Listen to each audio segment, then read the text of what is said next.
Bismillahirrahmanirrahim. Assalamualaikum warahmatullahi wabarakatuh. Di sini saya akan menjelaskan dua materi tentang teori pengambilan keputusan, di mana yang pertama mengenai teknik-teknik dalam pengambilan keputusan, yang kedua mengenai peranan kelompok dalam pengambilan keputusan. Yang pertama yang akan saya jelaskan mengenai teknik-teknik dalam pengambilan keputusan. Berdasarkan pendekatan keperilakuan, teknik-teknik dalam pengambilan keputusan dibagi menjadi beberapa bagian. Yang pertama yaitu brainstorming. Di dalam brainstorming ini, di mana dalam pengambilan keputusannya setiap individu bebas mengutarakan pendapatnya dan kemudian dipilih pendapat mana yang akan digunakan. Kemudian yang kedua yaitu kinetics.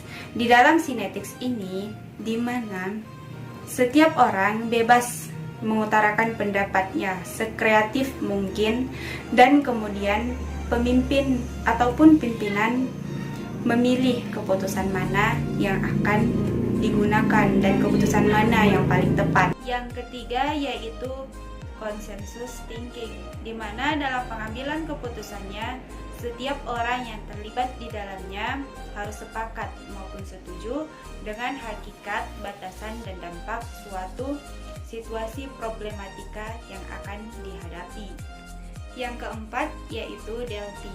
Di dalam Delphi ini, di mana pengambilan keputusannya yaitu setiap orang yang terlibat dalam pengambilan keputusan tersebut bebas atau dibiarkan memberikan informasi yang dimilikinya, dan kemudian di sana terjadi pertukaran informasi dan akan dapat diramal kejadian atau peristiwa apa yang akan terjadi di masa yang akan datang. Yang kelima yaitu fishbowling.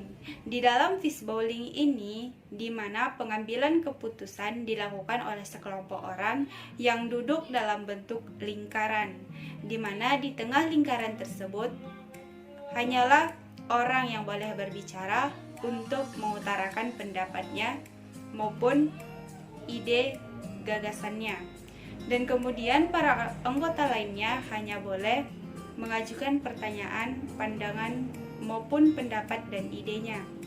Kemudian yang keenam yaitu didactic interaction, di mana dalam pengambilan keputusannya dilakukan oleh dua pihak yang pro maupun kontra dan hanya memerlukan jawaban ya maupun tidak.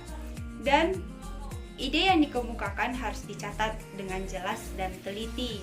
Kemudian yang terakhir yaitu collective bargaining, di mana dalam pengambilan keputusannya dilakukan oleh dua pihak yang saling berbeda pendapat dan bertolak belakang, serta duduk di satu meja dengan saling berhadapan. Sekian pembahasan yang saya jelaskan pada materi yang pertama. Kemudian saya lanjut kepada materi yang kedua, mengenai peranan kelompok dalam pengambilan keputusan. Peranan kelompok dalam pengambilan keputusan ini dibagi menjadi beberapa poin. Yang pertama yaitu pentingnya keterlibatan kelompok.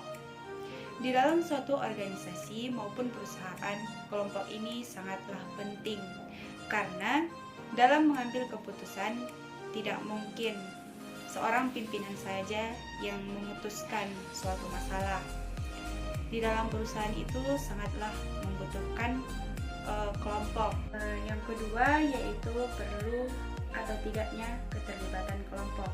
Di dalam suatu organisasi maupun perusahaan, keterlibatan kelompok sangatlah diperlukan, di mana jika ada kelompok di dalam suatu organisasi akan mendapatkan masukan yang beraneka ragam, kerjasama yang baik antara individu yang satu dengan individu yang lainnya, kemudian akan mendapatkan pemanfaatan pengetahuan yang dimiliki setiap individu, kemudian mendapatkan atau meningkatkan mutu keputusan yang diambil. Kemudian yang ketiga yaitu faktor-faktor yang mempengaruhi efektivitas kelompok. Di dalam pengambilan keputusan yang efektif tidak hanya semata-mata dikaitkan dengan pendekatan yang rasional dan bersifat ilmiah, tetapi juga dengan faktor-faktor yang lain. seperti kreativitas, inovasi, intuisi, pengalaman, dan ketertarikan secara emosional. Kemudian yang keempat yaitu teknik peningkatan efektivitas kelompok. Teknik peningkatan efektivitas kelompok ini diantaranya yaitu menentukan anggota kelompok, penugasan terhadap setiap individu, pentingnya komunikasi di antara individu yang satu dengan individu yang lain. Kemudian metode kerja yang tinggi yang didapatkan dengan menggunakan kelompok, pemanfaatan waktu, pengelolaan agenda, kemudian dokumentasi yang digunakan dalam suatu perusahaan tersebut maupun organisasi tersebut. Kemudian yang kelima yaitu pedoman keperilakuan, di mana dikatakan berhasilnya suatu kelompok tersebut apabila terjadi pertukaran pikiran antara anggota kelompok yang satu dengan anggota kelompok yang lainnya. Kemudian dapat mewujudkan timbulnya saling percaya antara anggota kelompok yang satu dengan anggota kelompok yang lainnya. Kemudian timbulnya suasana persahabatan dan terjadinya partisipasi yang aktif antara sesama anggota, dan kemudian adanya komunikasi yang baik antara yang satu dengan yang lainnya. Kemudian yang terakhir yaitu kelemahan penggunaan kelompok, di mana dengan adanya penggunaan kelompok akan terjadi kurang konsentrasi antara anggota kelompok yang satu dengan anggota kelompok yang lainnya. Kemudian akan timbul kepemimpinan yang tidak efektif, dan kemudian tidak cukupnya waktu ataupun terlalu banyaknya memakan waktu dengan menggunakan kelompok. Kemudian kelemahannya yaitu adanya pertimpangan status antara anggota kelompok yang satu dengan yang lainnya. Kemudian terjadinya pengaruh nilai-nilai sosial antara sesama anggota kelompok. Sekian penjelasan yang dapat saya sampaikan. Kurang dan janggalnya saya mohon maaf. Wabillahi taufik wal hidayah. Assalamualaikum warahmatullahi wabarakatuh.